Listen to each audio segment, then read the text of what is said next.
The waterfall at Caesar's Hidden Fortress is a central feature in the first half of the movie.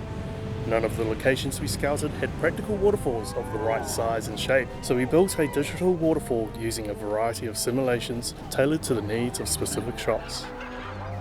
We modelled the underwater collision geometry at the waterfall's edge using reference from the real world.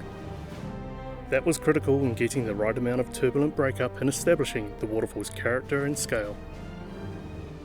We also revamped our simulation tools to allow for the interaction of materials of differing scale and density within coupled simulations. As bigger water masses moved through the air's drag resistance tore them into fine droplets, slowing the water's velocity as it became mist.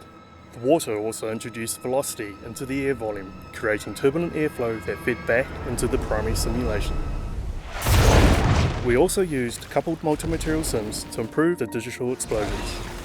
The live-action events used a whole host of different materials: diesel and gasoline, dirt and sand, cork, peat moss and fly ash, all violently thrown into the air by carefully timed detonation cords.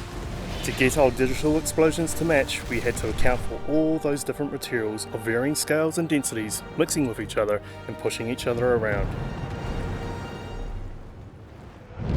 The avalanche at the end of the movie was especially difficult because it needed to be dynamically accurate to feel real, but it also had to be art directable and hit specific timing beats as it chased Caesar, nipping at his heels.